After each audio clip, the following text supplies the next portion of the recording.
মাশাল্লাহ, দেখেন দেখেন মা ছেলেকে কি সুন্দর ভালো লাগতেছে।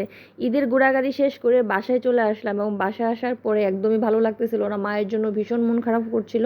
তাই চিন্তা করলাম যে একটু বাইরে বের হওয়া যাক, একটু হাঁটা যাক। তারপর হচ্ছে আমি আপনাদের ভাইয়া অয়ন বাবু আমরা হাঁটতে বের হয়ে গেলাম।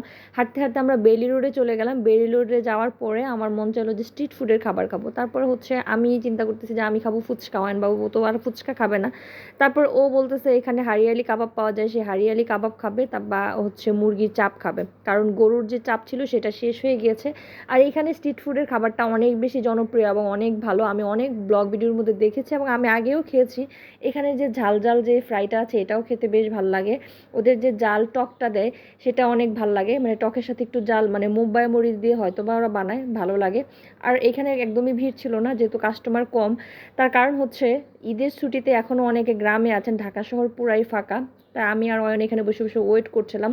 আর এই জায়গাটা একদমই খোলামেলা জায়গা, খোলা আকাশের নিচে বসে এরকম করে খেতে আমার ভীষণ ভালো লাগে। গ্রামেও কিন্তু এখন বিভিন্ন জায়গায় এরকম স্ট্রিট ফুডের খাবার তৈরি হয়ে গেছে।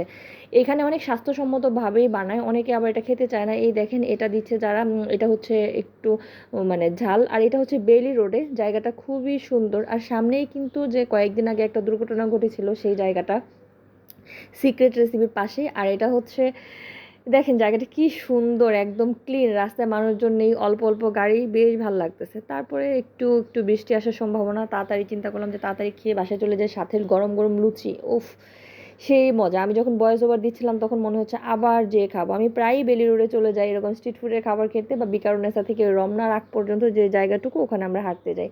যখনই সময় সুযোগ হয় মা ছেলে চলে যাই, এখানে একা একাই খেতে চলে যাই। আপনারা কে কে এখানে খেয়েছেন অবশ্যই কমেন্টসে জানাবেন। আর কার কার এরকম স্ট্রিট ফুডের খাবার পছন্দ তাও জানাবেন। আর কে কোথা থেকে ভিডিওটি দেখছেন সেটাও জানাবেন। ঈদে কে কেমন ঘোরাঘুরি করেছেন, কোনো ছবি বা ভিডিও যদি থাকে তাহলে সেটা শেয়ার করতে পারেন, বা আপনাদের জীবনের কোনো গল্প যদি থাকে সেটাও আমার সাথে শেয়ার করতে পারেন ইনবক্সে, যেটা আমি সুন্দর করে গল্প আকারে আপনাদের সামনে প্রেজেন্ট করতে পারবো। অনেকে আছে নিজের জীবনে অনেক দুঃখ কষ্ট থাকে, সেগুলো অনেকের সাথে শেয়ার করতে হয়, শেয়ার করতে পারে না, তাই হচ্ছে অনেকের সাথে শেয়ার করে যারা এরকম ভিডিও টিডিও তৈরি করে, তার গল্প আকারে সেটা বললে তার অনেকটা ভালো লাগে বা অনেক প্রবলেম সলভ হয়ে যায়।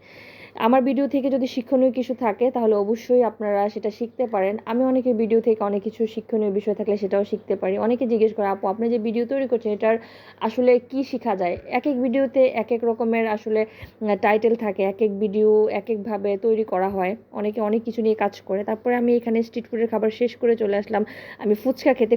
ফুচকাটাও আমার ভীষণ ভালো লাগে, আমার ঝাল খেতে টক খেতে খুবই ভালো লাগে।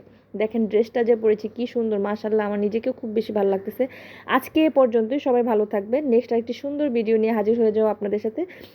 সে অবধি সবাই ভালো থাকবেন। আল্লাহ হাফেজ, টাটা, টেক কেয়ার, আসসালামু আলাইকুম।